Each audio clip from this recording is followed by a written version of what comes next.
ઓમ શ્રી ગણેશાય નમઃ. જય શ્રી કૃષ્ણ મિત્રો. ભગવાન વિષ્ણુ અને માતા લક્ષ્મીની ખૂબ જ સુંદર કથા મિત્રો કહેવા જઈ રહી છું.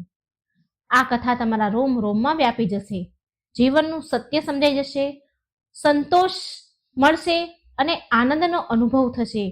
તો મિત્રો વિનંતી છે, મા લક્ષ્મીની કથા પૂરા ધ્યાનથી મનથી સાંભળજો. ઓમ નમો ભગવતે વાસુદેવાય. જય મહાલક્ષ્મી. વૈકુંઠ લોકમાં જ્યાં શાશ્વત શાંતિ અને આનંદનો નિવાસ છે અને ચારેય બાજુ સુવર્ણ આભા પથરાયેલી છે, મંદ મંદ સુગંધિત વાયુ વહી રહી છે અને આકાશમાં દિવ્ય ફૂલોનો વરસાદ વરસી રહ્યો છે. વૈકુંઠના મધ્યમાં ભગવાન વિષ્ણુ શેષનાગની સૈયા પર બિરાજમાન છે. તેમના શરીરમાંથી નીલમણિ સમાન પ્રકાશ નીકળી રહ્યો છે. તેમના એક હાથમાં શંખ, બીજા હાથમાં ચક્ર, ત્રીજા હાથમાં ગદા, ચોથા હાથમાં પદ્મ શોભાયમાન છે. તેમના ચરણો પાસે દેવી લક્ષ્મી, જે કમળ સમાન તેજસ્વી છે, તે બેઠા છે. દેવી લક્ષ્મી દિવ્ય રત્ન જડિત આસન પર બિરાજમાન છે. તેમના વસ્ત્ર શ્વેત અને ગુલાબી રંગના છે, જે સુગંધ મહેકાવી રહ્યા છે. તેમના મુખમંડળ પર અદ્ભુત કાંતિ છે, જે સંપૂર્ણ લોકને આલોકિત કરી રહ્યા છે. એ પ્રેમપૂર્વક ભગવાન વિષ્ણુના ચરણ દબાવી રહ્યા છે અને મંદ મંદ હસી રહ્યા છે. વાતાવરણ અત્યંત શાંત અને આનંદદાયક છે, પરંતુ શ્રી હરિના મુખ પર એક વિશેષ ગંભીરતા છે. એ સ્થિર નજરે સમુદ્રની લહેરોને નિહાળી રહ્યા છે, જેમ કે ઊંડા વિચારમાં લીન હોય. આ જોઈને દેવી લક્ષ્મી મંદ મંદ હાસ્ય સાથે બોલ્યા, હે પ્રભુ, આજે તમે આટલા શાંત કેમ છો? એવું લાગે છે જાણે કોઈ ઊંડા વિચારમાં છો. શું વાત છે પ્રભુ? ભગવાન વિષ્ણુ ધીરા સ્વરમાં બોલ્યા, હું વિચારી રહ્યો છું કે ઘણો સમય થઈ ગયો હું પૃથ્વી લોક પર નથી ગયો. મારે મારા ભક્તોને મળવા જવું જોઈએ, એમને નજીકથી જોવા જોઈએ. દેવી લક્ષ્મી આશ્ચર્યથી બોલ્યા, પૃથ્વીલોક? પ્રભુ, તમારે ત્યાં કેમ જવું છે? ત્યાંનું જીવન તો કષ્ટદાયક છે, કેટલાય સંઘર્ષથી ભરેલું છે. દુઃખ, પીડા અને મોહમાયાની ઝાડ છે ત્યાં, અને અહીં તો આનંદ જ આનંદ છે વૈકુંઠમાં. ભગવાન વિષ્ણુ ગંભીરતાથી બોલ્યા, દેવી, તમે સત્ય કહ્યું કે આ જ મોહમાયા અને સંઘર્ષ જીવનનું વાસ્તવિક રૂપ છે. મારા ભક્ત કેવી રીતે જીવી રહ્યા છે, તેમની ભક્તિ કેવી છે, તેનું તપ અને તેમની શ્રદ્ધા કેટલી દ્રઢ છે, તે જોવું જરૂરી છે. જ્યાં સુધી હું સ્વયં નહીં જોઉં, ત્યાં સુધી હું નહીં જાણી શકું કે એ કેવી રીતે મારું સ્મરણ કરે છે અને તેના જીવનમાં કયા દુઃખો, કઈ મુશ્કેલીઓ, કષ્ટનો સામનો તે કરી રહ્યા છે.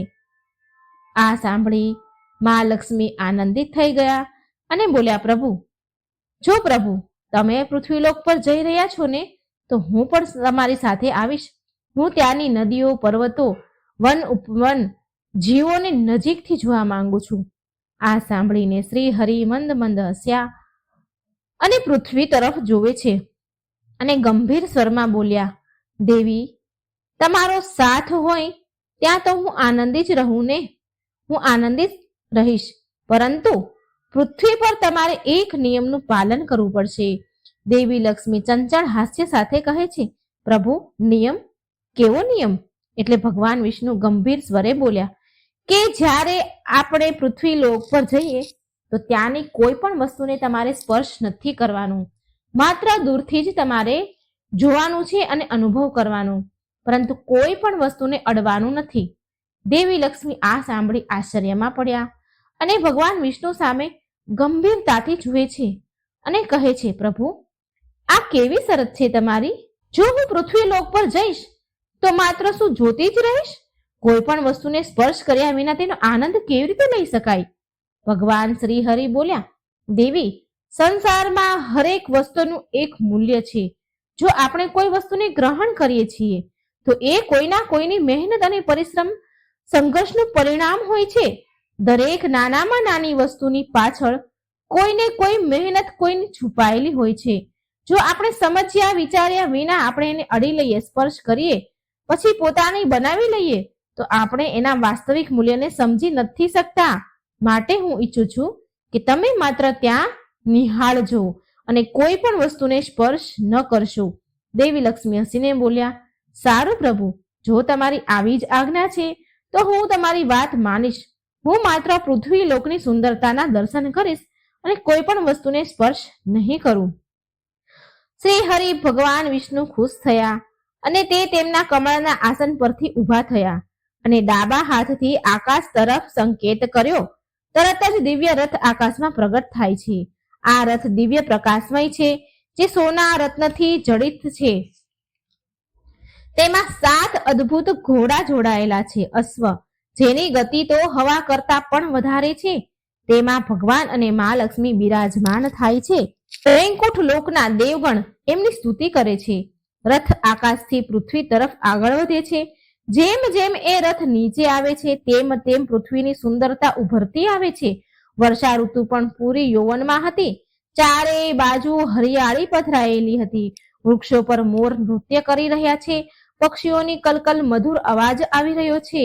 નદી કલ કલ વહી રહી છે અને ખેડૂતો ખેતરમાં હળ ચલાવી રહ્યા છે. જેવો રથ પૃથ્વી લોકના આકાશ પર આવે છે તો ત્યાંનું વાતાવરણ અદ્ભુત દેખાઈ રહ્યું છે. વર્ષા ઋતુનું આગમન થઈ રહ્યું છે. ઠંડી ઠંડી હવા, બહુ સરસ હવા ચાલી રહી છે. બધું દ્રશ્ય સ્વર્ગ જેવી ત્યાં છબી પ્રદાન કરી રહી છે. દેવી લક્ષ્મી ખુશ થઈ ગયા અને બોલ્યા, પ્રભુ, અહીંનું વાતાવરણ તો ઘણું મનોરમ છે. પૃથ્વી પર હરિયાળી, સુંદરતા કેટલી બધી છે. આ સ્થાન મને અત્યંત પ્રિય લાગી રહ્યું છે પ્રભુ. ભગવાન વિષ્ણુ કહે છે, હા દેવી, આ એ જ ધરતી છે જ્યાં જન્મ મરણનું ચક્ર ચાલતું રહે છે. આ જ સંસારનો નિયમ છે. અહીં કઈ પણ વસ્તુ સ્થાયી નથી, કઈ જ પણ વસ્તુ. ભગવાનને રથ ધીરે ધીરે એક સુંદર બગીચા પાસે આવીને ઊભો રાખ્યો. આ બગીચામાં રંગબેરંગી ફૂલો ખીલ્યા છે. વિશેષ રૂપથી લાલ ગુલાબ અદ્ભુત શોભા વધારી રહ્યા છે. દેવી લક્ષ્મી ગુલાબને જોઈને મંત્રમુગ્ધ થઈ જાય છે અને બોલી ઉઠ્યા, અરે, આ ગુલાબ આટલા સુંદર છે. એક સુંદર બગીચો જ્યાં વિભિન્ન પ્રકારના પુષ્પો ખીલી ઉગ્યા છે. હળવો વરસાદ સાથે વાતાવરણ મોહક થઈ ગયું છે. ગુલાબના ક્યારા તાજગીથી ખીલી ઉઠ્યા છે. મંદ મંદ પવન ફૂલોની સુગંધને ચારેય બાજુ ફેલાવી રહી છે. વાતાવરણ મધુર બની ગયું. ભગવાન વિષ્ણુ અને મા લક્ષ્મી બગીચામાં ફરી રહ્યા છે. દેવી લક્ષ્મી ઊંડો શ્વાસ લઈને ખુશ થઈને કહે છે કે પ્રભુ, આ સ્થાન તો સ્વર્ગ કરતા પણ વધારે સુંદર બની ગયું છે. આ વરસાદના બૂંદ, આ હરિયાળી, કોમળ ફૂલો, બધું કેટલું અદ્ભુત છે. મને આ ધરતી લોકની સુંદરતા જોઈને અત્યંત આનંદ મળી રહ્યો છે. ભગવાન વિષ્ણુ હસીને બોલ્યા, હા દેવી, પૃથ્વી પર પ્રકૃતિ એની સંપૂર્ણ છટા વિખેરે છે. આ જ કારણ છે આ લોક જીવનથી પરિપૂર્ણ છે. ધીરે ધીરે બગીચાની વચ્ચે પહોંચે છે ભગવાન વિષ્ણુ અને મા લક્ષ્મી. દેવી લક્ષ્મી ગુલાબને જોઈને મંત્રમુગ્ધ થઈ જાય છે અને બોલ્યા, સ્વામી, આ ફૂલો તો અતુલનીય રૂપથી સુંદર છે. તેમનું આ ગુલાબ પાસે જોઈને જોવાનું મન થયું. મા લક્ષ્મીને ગુલાબ ખૂબ જ ગમ્યું. લક્ષ્મીજી વિષ્ણુ ભગવાનને કહે છે, કેટલું સુંદર, અદ્ભુત, રમણીય આ દ્રશ્ય છે, આ સ્થાન છે. અને આ ગુલાબની સુગંધ મને મોહક બનાવી રહી છે, મને મંત્રમુગ્ધ કરી રહી છે. મા લક્ષ્મી ભગવાન વિષ્ણુની આજ્ઞા ભૂલી જાય છે અને તે ગુલાબ પાસે જાય છે. તેમની કોમળ આંગળીઓ અનાયાસથી એક પૂરા ખીલેલા ગુલાબ તરફ વધે છે. ભગવાન વિષ્ણુ ગંભીર થઈને મા લક્ષ્મીને તરફ જોવે છે અને બોલ્યા, દેવી, યાદ રાખો, તમે વચન આપ્યું હતું કે તમે પૃથ્વી લોકની કોઈ પણ વસ્તુને સ્પર્શ નહીં કરો, પણ ત્યાં સુધીમાં તો ઘણું મોડું થઈ ગયું હતું. મા લક્ષ્મી પોતાને રોકી ન શક્યા. એટલા સુંદર ગુલાબ અને તેની મહેક હતી, એની સુગંધ હતી, એ પોતાને રોકી ન શક્યા અને ભગવાન બોલે છે ત્યાં તો તેમણે એક લાલ ગુલાબ તોડી લીધું અને તેની સુગંધનો આનંદ લેવા લાગ્યા અને બોલ્યા, આ તો માત્ર એક સાધારણ ફૂલ છે પ્રભુ, સાધારણ ફૂલ છે. આમાં આટલો વિચાર કરવાની શું જરૂર? આની સુગંધ બહુ દિવ્ય છે. શું પ્રભુ આ નિયમ આટલો બધો કઠોર હતો કે એક ફૂલને પણ સ્પર્શ ન કરું હું?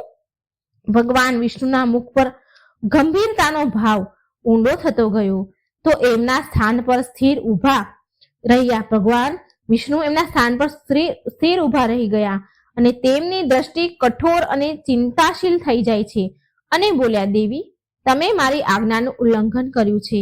આ તો માત્ર એક ફૂલ નથી પણ કોઈની મહેનતનું પરિણામ છે. આ બગીચો મારા ભક્તનો છે જે ખૂબ જ મહેનતથી આ ફૂલોને ઉગાડે છે અને તેના જીવનના ગુજરાન માટે આના પર તે નિર્ભર છે. આ સાંભળી માં લક્ષ્મી અહંકાર ભર્યા અવાજે બોલ્યા, પ્રભુ, તમે આ સાધારણ ફૂલ માટે આટલા ગંભીર કેમ છો? આ કોઈ મૂલ્યવાન વસ્તુ તો નથી ને? આ તો માત્ર એક ગુલાબ જ છે. હજારોની સંખ્યામાં અહીં ખીલેલા છે. આ એક નાના એવા ફૂલથી તમારા ભક્તનું ભલા શું નુકસાન થઈ જવાનું?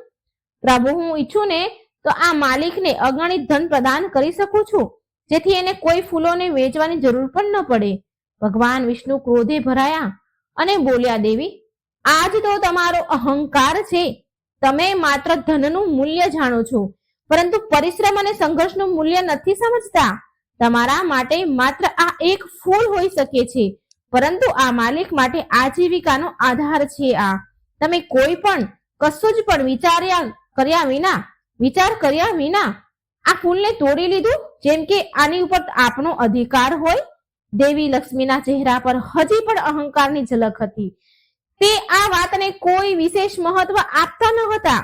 દેવી લક્ષ્મી હળવી હસી સાથે થોડા વ્યંગ એટલે કે મજાક કરતા બોલ્યા, પ્રભુ, તમે આ વાતને આટલી ગંભીર કેમ લો છો? હું ચાહું તો આ બગીચાને સોનાનો હીરા મોતીથી ભરી શકું છું. આ માળીને એટલું ધન આપી શકું કે એ જીવનભર એને કોઈ કામ જ ન કરવું પડે. ભગવાન વિષ્ણુ આ સાંભળી વધારે ને વધારે ક્રોધે ભરાયા. તેના મુખ પર વિશેષ રોષ ઉભરાયો. તેમનો અવાજ પહેલા કરતા પણ વધારે કઠોર થઈ ગયો. ભગવાન વિષ્ણુ દ્રઢ ક્રોધ ભરે નજરે માં દેવી લક્ષ્મી સામે જુએ છે કે, દેવી, આજ તમારી સૌથી મોટી ભૂલ છે. ધન જ બધું નથી હોતું, મહેનતનું પણ પોતાનું મહત્વ હોય છે.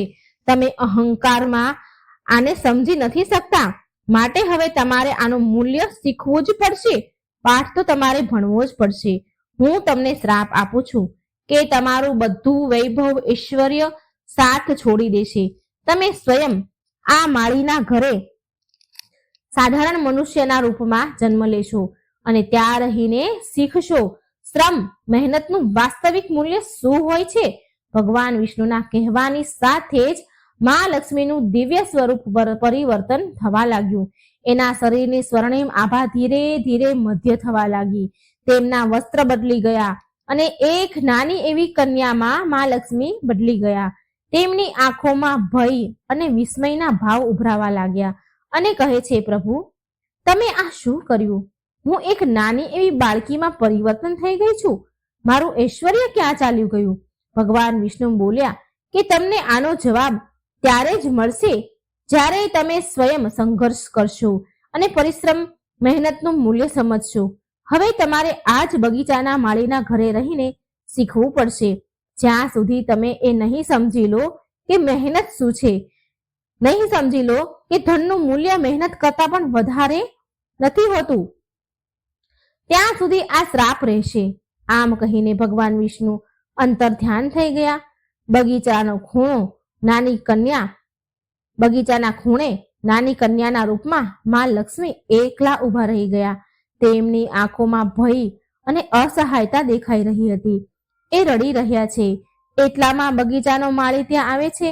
માળી જેને સાધારણ વસ્ત્ર પહેર્યા છે, પરંતુ એનું હૃદય કરુણાથી ભર્યું છે.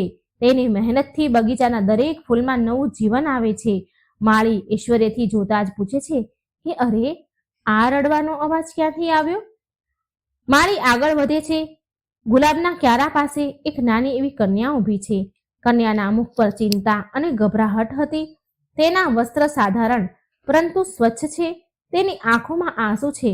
માળી આશ્ચર્યચકિત થઈને બોલે છે. દયાળુ અવાજમાં બોલ્યા, હે નાની દીકરી, બાળકી, તું કોણ છે? આ બગીચામાં એકલી શું કરી રહી છે? તારા માતા પિતા ક્યાં છે? દેવી લક્ષ્મી, જે હવે એક સાધારણ કન્યાના રૂપમાં છે, તે થોડી વાર તો ચૂપચાપ ઊભા રહ્યા. એ ભગવાન વિષ્ણુના શ્રાપને યાદ કરી રહ્યા હતા અને સમજી જાય છે કે હવે આ જીવનમાં રહીને જ મારે શીખવું પડશે. લક્ષ્મીજી ધીરેથી કહે છે, મને કંઈ જ ખબર નથી, મને કંઈ જ યાદ નથી આવતું, હું અહીં એકલી છું. માળીએ દુઃખ અને કરુણાથી ભરાઈને પૂછ્યું કે અરે, આટલી નાની દીકરી, શું તારું કોઈ ઘર નથી? તારા માતા પિતા ક્યાં છે? દેવી લક્ષ્મીએ માથું ઝુકાવી લીધું. એના હૃદયમાં પહેલી વાર અસહાયતા, બાળકની પીડાનો અનુભવ થયો. લક્ષ્મીજીનું ધીરે ધીરે બોલ્યા, મને કંઈ જ નથી ખબર, હું એકલી છું. માળી થોડી વાર માટે મૌન રહે છે અને તેને એ બાળકી ઉપર દયા આવે છે. માળીએ સ્નેહથી કહ્યું, તો પછી બેટા, હવે તું મારી સાથે ચાલ, હું તને મારા ઘરે લઈ જાઉં. માળી તેની ગોદમાં કન્યાને ઉઠાવે છે અને તેના નાના એવા ઘરમાં લઈ જાય છે. એનું ઘર બગીચા પાસે જ હતું. સાધારણ ઝૂંપડી. તેમાં એની પત્ની રોટલી બનાવી રહી હતી. ઝૂંપડીનું વાતાવરણ તો સાધારણ છે, પણ ત્યાં એક આત્મીય શાંતિ વ્યાપ્ત છે. માળીની પત્ની હસી અને આશ્ચર્યથી બોલી, અરે, આ કોની છોકરી લઈ આવ્યા છો તમે? આ કોણ છે? ક્યાંથી લઈ આવ્યા? માળી કહે છે, મને આ કન્યા બગીચામાં એકલી ઊભેલી મળી. આ રડતી હતી, તે ડરેલી હોય એવું મને લાગ્યું. મને લાગે છે કે આ અનાથ છે અને તેને મદદ સહારાની જરૂર છે. શું આપણે આ દીકરીને આપણે પાળી શકીએ? આપણી પોતાની બનાવી શકીએ? માળીની પત્ની પહેલા તો થોડી વાર વિચાર કરે છે, પછી એની આંખોમાં મમતા જાગે છે. એ ધીરે રહી હસી અને દીકરીને તેડી લે છે અને કહે છે, હા, કેમ નહીં? આપણા માટે આ દેવી સમાન છે. આને આપણે દીકરી માનીને રાખીશું.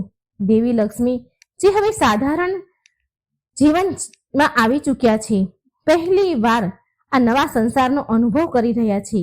ઘર જ્યાં કોઈ ઐશ્વર્ય નથી, કોઈ હીરા મોતી નથી, માત્ર પરિશ્રમ અને સ્નેહથી ભરેલું જીવન છે. લક્ષ્મીજી ધીરેથી મનમાં ને મનમાં કહે છે, શું આ જ જીવન છે?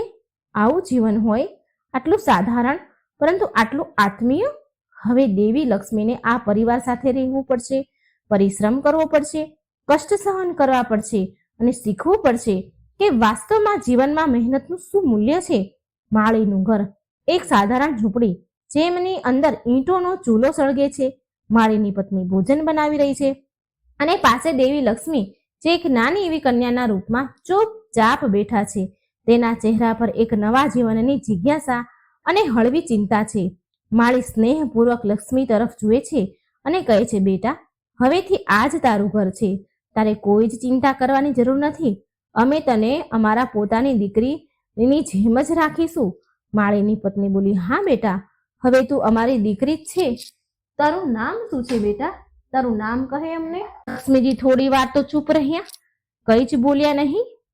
તેને યાદ આવે છે કે તે સ્વયં લક્ષ્મીજી છે, વૈકુંઠની દેવી છે, પણ હવે એક સાધારણ કન્યાના રૂપમાં જીવન જીવવું પડશે. તે માથું ઝુકાવે છે અને વિચારે છે કે શું કહેવું જોઈએ મારે. દેવી લક્ષ્મી ધીરા સ્વરમાં બોલ્યા, મારું કોઈ નામ નથી. માળી અને માળીની પત્ની બંને બોલ્યા, કઈ વાંધો નહીં બેઠા, હવેથી તારું નામ પદ્મા છે. તને પદ્મા નામેથી અમે બોલાવીશું. આ નામ બહુ સુંદર છે. જે લક્ષ્મીજી છે, જે હવે પદ્મા કહેવાયા. તે ધીરેથી માથું ઝુકાવે છે. તેને પહેલી વાર નવા જીવનનો અનુભવ થઈ રહ્યો છે.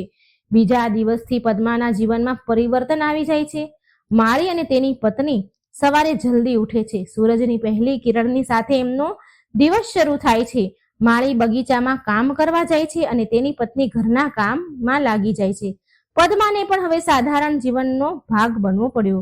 માળીની પત્ની બોલી, પદ્મા બેટા, હું તને ઘરના નાના નાના કામ શીખવાડું છું. પદ્મા પહેલી વાર ઘરના કામમાં મદદરૂપ થવાની કોશિશ કરે છે. તેને પહેલી વાર અનુભવ થાય છે કે ભોજન બનાવવું, ઘર સાફ કરવું અને પાણી ભરવું કેટલું કઠણ કામ છે. પહેલા જ્યારે તે દેવી લક્ષ્મી હતા, ત્યારે વિચાર માત્રથી બધું ઐશ્વર્ય હાજર થઈ જતું હતું. માળીનું ઘર એક સાધારણ ઝૂંપડી, જ્યાં સવારની હળવી રોશની પ્રવેશ કરે છે. માળીની પત્ની આંગણામાં કચરો વાળી રહી છે અને પાસે નાની કન્યા, જે દેવી લક્ષ્મી હવે પદ્માના રૂપમાં છે, બેઠા છે, તેના ચહેરા પર હજી એક અજીબ ચિંતા ઉલઝન છે. જે જીવન છે એ તેમણે ક્યારેય જાણ્યું જ નથી, પણ આ સમયે તેને રહેવું પડી રહ્યું છે. માળીની પત્ની સ્નેહપૂર્વક બોલી, બેટા આવ, હું તને કંઈક શીખવાડું, ઘરના નાના નાના કામ કરતા શીખવાડું તો તને સારું લાગશે.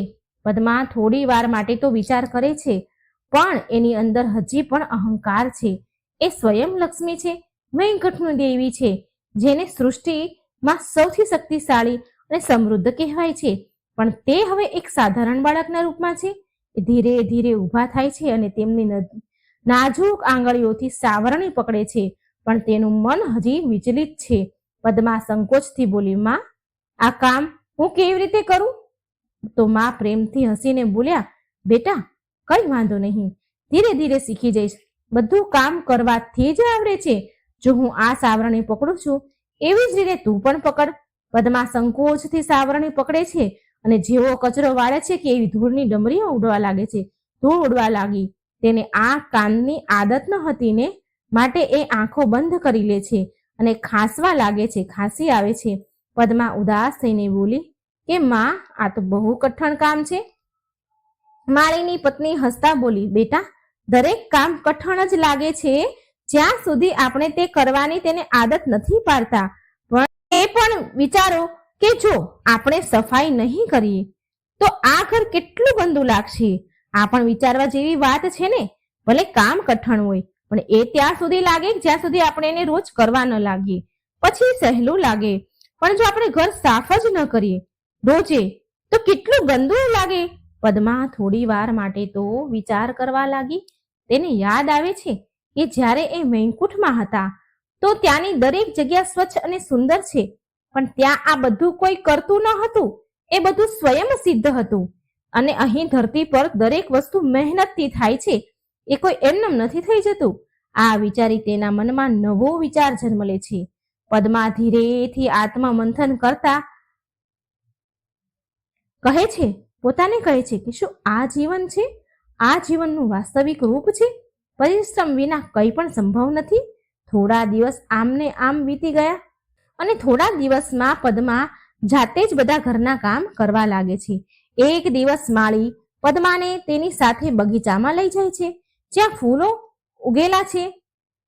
જ્યાં તે માળી ફૂલોની સાર સંભાળ રાખે છે, ફૂલોની ખેતી કરે છે.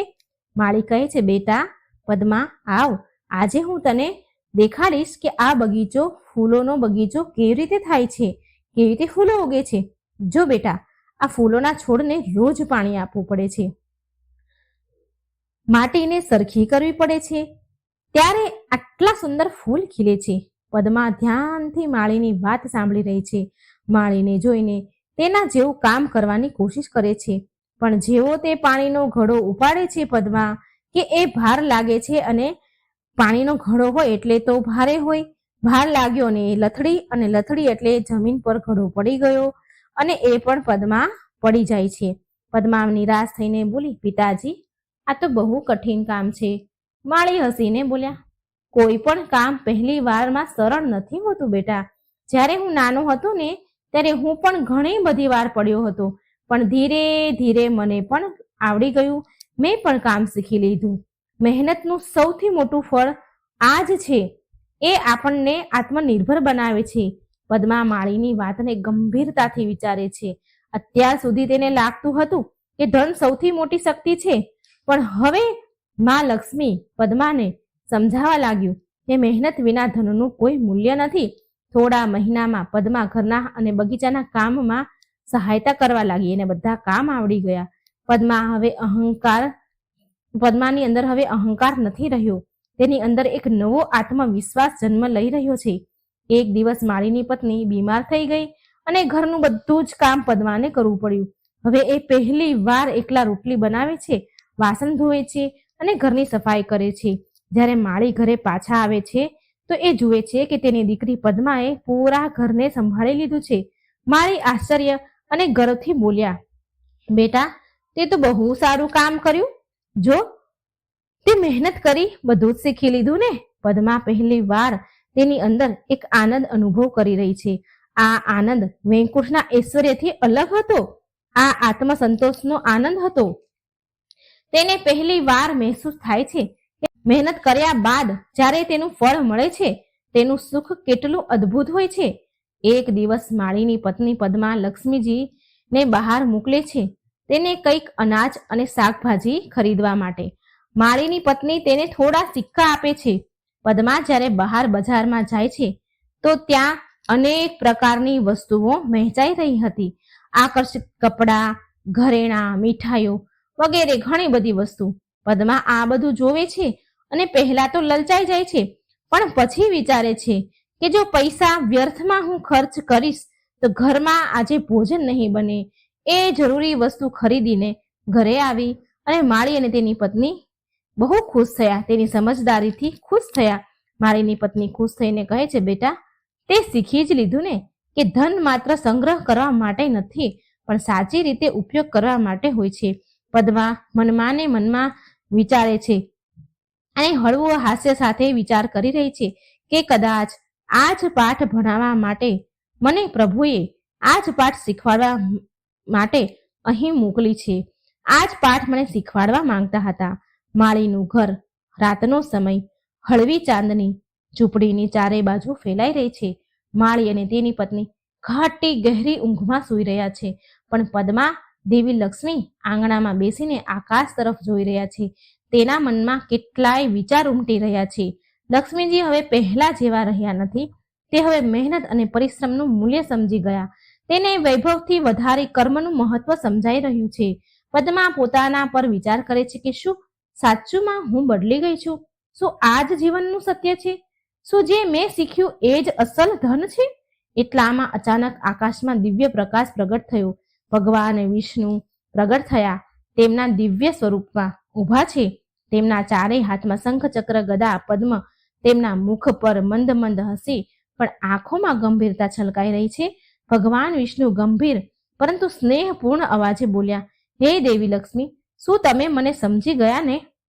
તમે હવે સમજી ગયા છો ને કે દરેક વસ્તુનું પોતાનું મૂલ્ય હોય છે? શું તમને હવે મહેસૂસ થયું ને કે મહેનતથી મળેલું ધન અસલ ધન હોય છે? પદ્મા, જે અત્યાર સુધી પોતાને એક સાધારણ કન્યાના રૂપમાં જોતી હતી, તે અચાનક સમજી જાય છે કે હવે આ પરીક્ષા સમાપ્ત થવાનો સમય આવી ગયો છે. ધીરે ધીરે પદ્મા ઊભી થાય છે અને ભગવાનના ચરણોમાં માથું ઝુકાવી દે છે.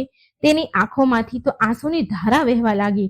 પદ્મા વિનમ્ર સ્વરમાં આંસુ ભરેલા આંખોથી બોલી, હે પ્રભુ, હવે મને સમજાઈ ગયું છે કે હું મારા ઐશ્વર્યના અભિમાનમાં ભૂલી ગઈ હતી કે ધનથી મોટું કોઈ નથી. પણ મેં અહીં રહીને, પૃથ્વી લોક પર રહીને હું શીખી છું કે ધનનું મૂલ્ય ત્યારે જ હોય છે જ્યારે મહેનત, પરિશ્રમ અને કર્તવ્યથી મેળવવામાં આવ્યું હોય. માળી અને તેની પત્નીએ શીખવાડ્યું કે મહેનત જ જીવનની સૌથી મોટી પૂંજી છે. હું ભૂલી ગઈ હતી કે હું માત્ર ધનની દેવી નથી પણ પરિશ્રમ અને સદગુણોની પણ અધિષ્ઠાત્રી છું. પરિશ્રમ અને સદગુણોની અધિષ્ઠાત્રી છું. હવે હું આ સત્યને પૂરી રીતે સ્વીકાર કરું છું પ્રભુ. ભગવાન હસીને બોલ્યા કે દેવી લક્ષ્મી, આ શિક્ષા જ તો તમારે પ્રાપ્ત કરવાની હતી. હવે તમારો શ્રાપ સમાપ્ત થાય છે. તમને તમારું દિવ્ય સ્વરૂપ ફરી પ્રાપ્ત થશે. જેવું ભગવાને વરદાન આપ્યું કે પદ્માના શરીરમાંથી દિવ્ય પ્રકાશ નીકળે છે, તેનું બાળપણ ધીરે ધીરે પરિવર્તન થવા લાગ્યું અને થોડી જ વારમાં તે દેવી લક્ષ્મીના રૂપમાં પ્રગટ થઈ ગયા. સોનાની, સુવર્ણની આભા યુક્ત, કમળ સમાન તેજસ્વી અને દિવ્ય આભૂષણોથી સુશોભિત છે. એટલી દિવ્યતાથી વાતાવરણ ભરાઈ જાય છે કે માળી અને તેની પત્ની આંખો એની ખુલી જાય છે. એ બંને ઉઠી જાય છે. એ જ્યારે જુએ છે કે તેમની દીકરી બનેલી પદ્મા સ્વયં માતા લક્ષ્મી છે તો એ હાથ જોડીને ઊભા રહી જાય છે. ડરથી કાપવા લાગે છે. ડર અને શ્રદ્ધાથી ધ્રુજતા એમના ચરણોમાં પડી જાય છે. માળી આશ્ચર્ય અને શ્રદ્ધાથી કહે છે કે માં, તમે તો સ્વયં દેવી લક્ષ્મી છો. મને ક્ષમા કરો, અમે તમને ઓળખી ન શક્યા.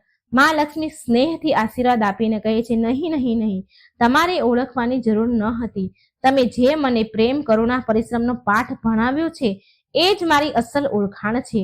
તમે મને તમારી પત્ની, તમે બંને પતિ પત્નીએ મને સાચા અર્થમાં મેળવી છે. તમે બંને સાચા અર્થમાં ધનવાન છો, કેમ કે તમારી પાસે પરિશ્રમ, સ્નેહ અને સંતોષનું ધન છે. હું તમને બંનેને આશીર્વાદ આપું છું કે તમારા ઘરમાં ક્યારેય ધન અને સમૃદ્ધિની કમી નહીં રહે, ક્યારેય ધન ધાન્ય ખૂટશે નહીં. દેવી લક્ષ્મીના આશીર્વાદથી માળીના ઘરમાં દિવ્ય પ્રકાશ ફેલાયો. તેની ઝૂંપડી તરત જ સુંદર, સ્વચ્છ અને સમૃદ્ધ ઘરમાં પરિવર્તન થઈ ગઈ. તેના બગીચામાં અસંખ્ય ફૂલો ખીલી ઉઠ્યા. ત્યાંની ભૂમિ પહેલા કરતા પણ હવે વધારે ઉપજાઉ થઈ ગઈ. માળી અને તેની પત્નીની આંખોમાં આંસુ આવી ગયા. માળીની પત્ની હાથ જોડીને કહે છે, માં, તમે અમને ધન વૈભવ આપી દીધા, પણ અમે તો માત્ર તમારો પ્રેમ અને આશીર્વાદ જ ઈચ્છતા હતા. મહાલક્ષ્મી બોલ્યા કે ધન માત્ર એ મેળવી શકે છે જે તેનું વાસ્તવિક મૂલ્ય સમજે છે. પછી દેવી લક્ષ્મી ત્યાંથી અંતર ધ્યાન થઈ ગયા અને ભગવાન વિષ્ણુ સાથે વૈકુંઠ ચાલ્યા ગયા. ઉપસંહાર, શિક્ષા, સંદેશ. આ વાર્તામાં એ સંદેશ મળે છે મિત્રો કે આ ઘટના બાદ માળી અને તેની પત્ની પરિશ્રમ, સંતોષથી તેનું જીવન જીવવા લાગ્યા.